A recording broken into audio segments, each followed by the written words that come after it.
السلام علیکم ورحمۃ اللہ وبرکاتہ۔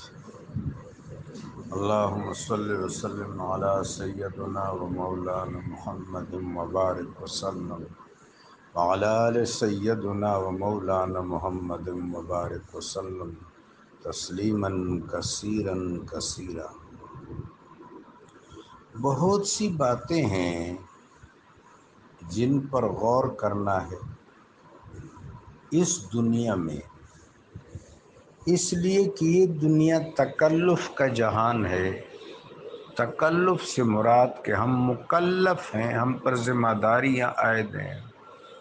یہ کبت کا جہان ہے کہ زندگی مشقت آمیز ہے۔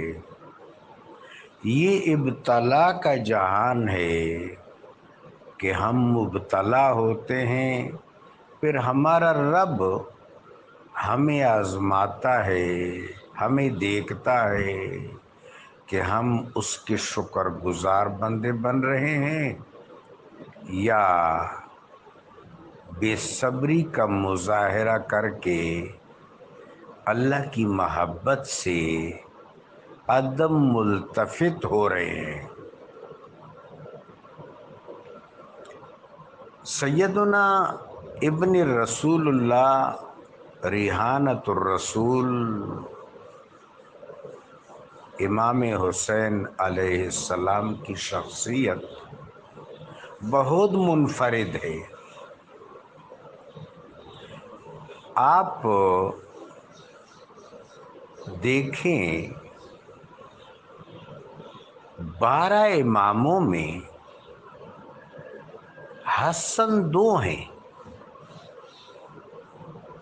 امام حسن علیہ السلام، امام حسن عسکری۔ علی بھی 2 ہیں، امام علی بن حسین یعنی امام زین العابدین اور امام علی رضا۔ محمد بھی 2 ہیں، محمد الباقر علیہ السلام اور محمد جواد۔ امام علی مقام منفرد ہیں، نام کے اعتبار سے بھی منفرد ہیں، مقام کے اعتبار سے بھی منفرد ہیں، عمل کے اعتبار سے بھی منفرد ہیں۔ آپ ذرا ملاحظہ کریں کہ ہم حضرت امام علی مقام علیہ السلام کو کمپیئر نہیں کر سکتے۔ اگر کوئی کمپیئر کرے گا تو وہ غلطی پر ہوگا۔ قرآن عظیم میں ہمارے سامنے ایک واقعہ آتا ہے نا، سیدنا شموئیل علیہ السلام یا سیدنا یسع علیہ السلام کے دور مبارک کا ہے۔ جالوتیوں سے بہت تنگ ہیں بنو اسرائیل۔ اللہ کے نبی کے حضور فریاد کرتے ہیں کہ رب جلیل سے ہمارے لیے شفاعت کا سوال کیجیے۔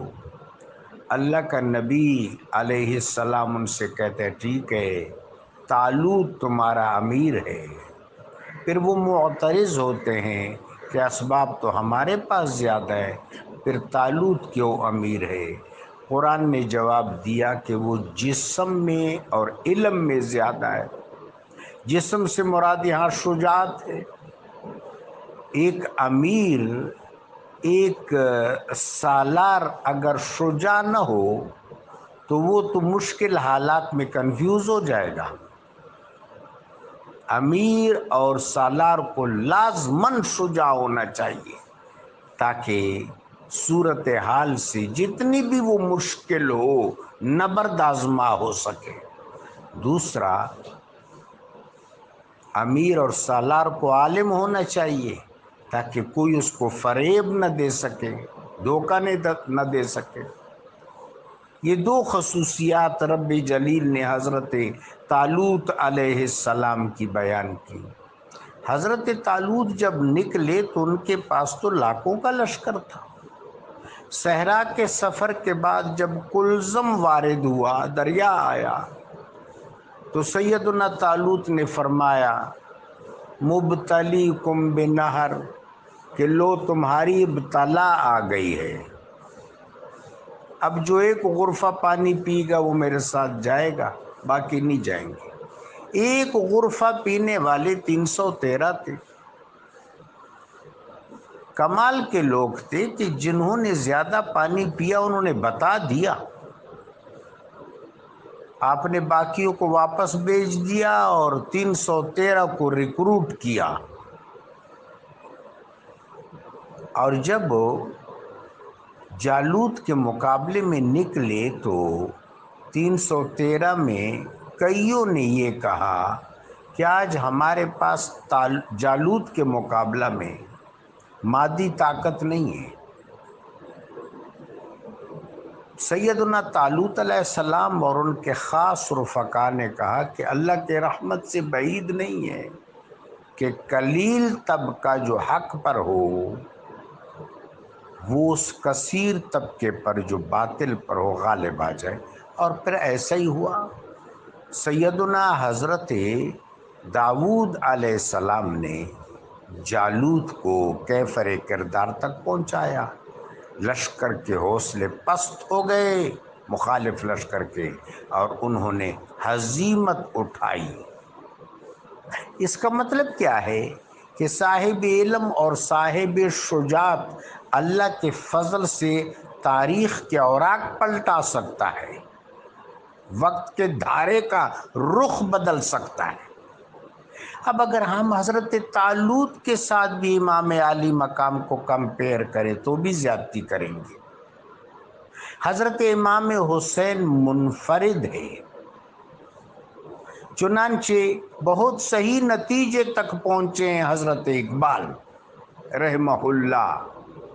امام عاشقاں پور بطول، سرو آزاد ز بستان رسول۔ بستان رسول سے دنیا میں رشد و ہدایت کا، روحانیت کا کوئی بڑا باغ نہیں ہو سکتا۔ تو حضرت اقبال فرماتے ہیں امام عاشقاں پور بطول، سرو آزاد ز بستان رسول۔ ایک تو سرو ہے، بلند و بالا ہے، دوسرا آزاد یعنی منفرد ہے۔ بستان رسول میں بھی باقی انبیاء علیہم السلام کی امتوں میں سے تو کجا، باقی انبیاء علیہم السلام کے بستانوں میں سے تو کجا، باقی انبیاء علیہم السلام کے اہل بیت میں سے تو کجا، نبی کریم صلی اللہ علیہ وسلم صاحب لولاک صلی اللہ علیہ وسلم کے بستان میں بھی یہ سرو منفرد ہے۔ بلا شبہ منفرد ہے، بوقت ولادت، بوقت پرورش، مادر ذیشان سیدہ فاطمہ الزہرا سلام اللہ علیہا کی گود میں، مسجد نبوی شریف میں، میرے آقا علیہ السلام کی کمر مبارک پر، میرے آقا علیہ السلام کے نورانی شانوں پر، ہر جگہ منفرد ہے۔ کوئی ایک مقام بھی ایسا نہیں ہے جہاں آپ کی انفرادیت جلوگر نہ ہو۔ تو یہ ساری انفرادیت ہے۔ لوگ حج کا احرام باندھ رہے ہیں، آپ حج کا احرام اتار رہے ہیں، اور اتارتے ہوئے وہ جنہوں نے احرام باندھا ہے، جو ظاہر امت کے سلیکٹڈ لوگ ہیں نا، اپنے تمام معاملات چھوڑ کر اپنی اولاد، اپنے عیال، اپنے امسار، اپنے مدائن، اپنے کاروبار، اپنی دلچسپیوں کو چھوڑ کر عازم حجاز مقدس ہوئے ہیں۔ لبیک اللہم لبیک، لبیک لا شریک لک لبیک، ان الحمد والنعمت لک والملک لا شریک لک، کہ نعرہ ہے جاں گداز لگا رہے ہیں۔ پورے ماحول میں امام عالی مقام علیہ السلام کی انفرادیت جلوہ نما ہے۔ آپ ان سے فرماتے ہیں، آپ ذرا اس انفرادیت کی ایک ایک سطر ملاحظہ کرو۔ حضرت عبد الرحمن بن ابی بکر کہتے ہیں کہ مکہ شریف سے نہ جائیں۔ حضرت عبداللہ بن عمر اور حضرت عبداللہ بن عباس رضی اللہ تعالیٰ عنہما کہتے کہ نہیں، حضرت عبد الرحمن بن ابی بکر کہتے ہیں کہ مدینہ شریف سے نہ جاؤ۔ حضرت عبداللہ بن عمر اور حضرت عبداللہ بن عباس رضی اللہ تعالیٰ عنہما کہتے ہیں کہ مکہ شریف سے نہ جاؤ۔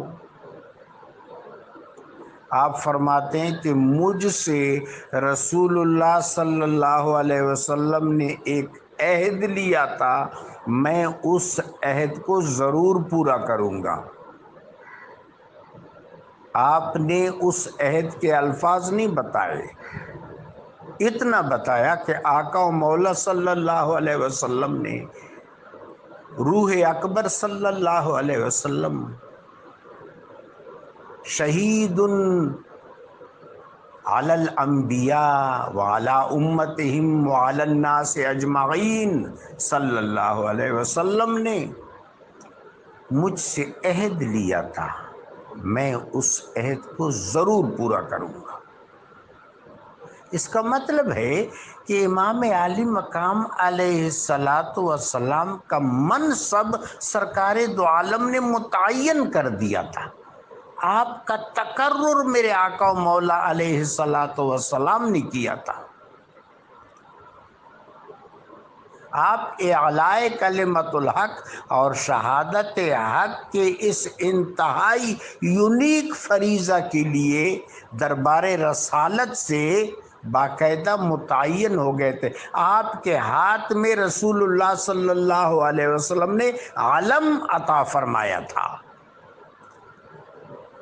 پھر آپ ان سے کہتے ہیں کہ جب پہلا فکر ہے یہ، جب شعائر دین متین کو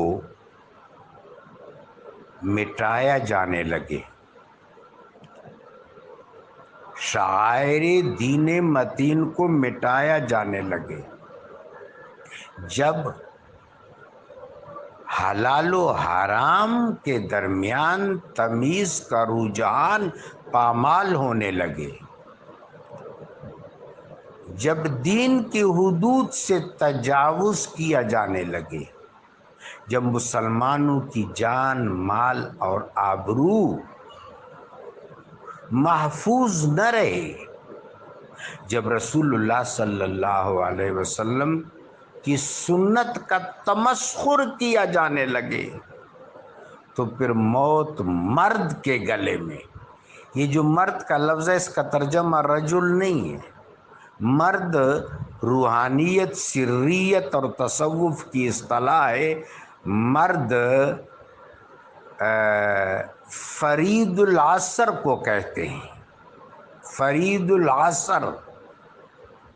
یہاں پر فرید العصر بھی نہیں ہے، یہاں پر فرید العصور والدہور ہے۔ یہ جو مرد کا لفظ آپ نے استعمال کیا یہ فرید کے معنوں میں ہے۔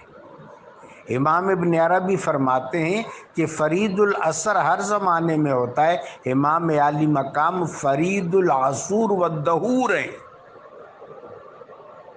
چنانچہ فرمایا کہ مرد کے گلے میں موت اس طرح سجتی ہے جس طرح عزت دار خاتون کے گلے میں گلوبند سجتا ہے۔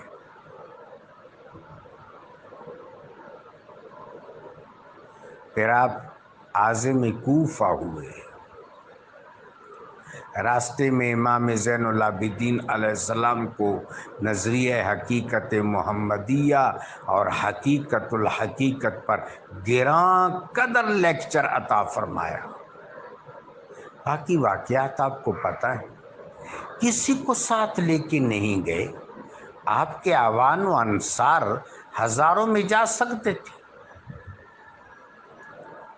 آپ نے سب کو شکریہ کے ساتھ لوٹا دیا۔ قابل غور بات ہے،